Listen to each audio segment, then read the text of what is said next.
చేయకుండా వీడియో పూర్తిగా చూడండి. పల్లీలని ఇలా పట్టుకోవాలని చూసారు కదా.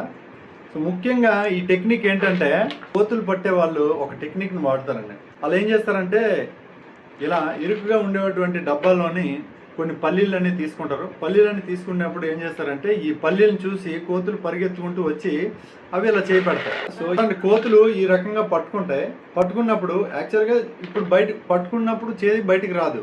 సో పల్లీలు వదిలేస్తే మనం బయటకు వచ్చేయచ్చు. కానీ పల్లీలు పట్టుకుంటే డబ్బా అనేది మన చేతికి ఉండిపోతుంది. అలాగే కోతులు ఏం చేస్తాయంటే పల్లీల్ని వదలలేక డబ్బాని ఇలాగే చేతిలో పెట్టుకొని పరిగెడుతూ అలసిపోయినప్పుడు ఆ వేటగాళ్ళు అనేవి కోతులు అనేవి పట్టుకుంటారు. అలా పట్టుకున్నప్పుడు బందీలైనటువంటి కోతులు జీవితాంతం ఆ బందీలుగానే ఉండిపోతాయి. అలాగే మనం కూడా కొన్ని అలవాట్లను, కొంతమంది మనుషులతో ఉన్న రిలేషన్షిప్ అను పట్టుకొని ఉండటం వలన మనం కూడా అలా ఈజీగా ఉండేటువంటి ఆహారానికి కోతులు అలవాటు పడినట్లు మనం అలా చెడు వ్యసనాలకి, కొన్ని రిలేషన్షిప్స్కి అలవాటు పడి అక్కడే ఉండిపోయి ట్రాప్లో పడిపోతున్నాం. మన జీవితంలో కొన్ని అలవాట్లు, కొన్ని రిలేషన్స్ మనల్ని జీవితాంతం బందీగా ఉంచేస్తాయి.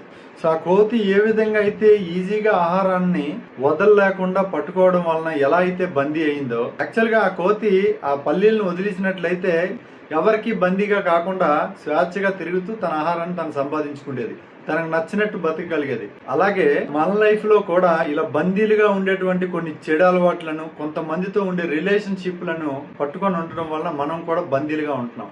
కాబట్టి నేను చెప్పేది ఏంటంటే ఇలాంటి బందీలుగా ఉండేటువంటి కొన్ని అలవాట్లను మనం వాటిని గుర్తించుకొని వదిలినట్లయితే మనం స్వేచ్ఛగా ఉండగలుగుతాం. ఎవరి కింద బందీగా ఉండే అవకాశమే లేదు. మీరు కానీ మీ ఫ్రెండ్స్ కానీ ఎవరైనా ఇలా బందీలై ఉంటే గనక వాళ్ళకి వీడియోని షేర్ చేయండి.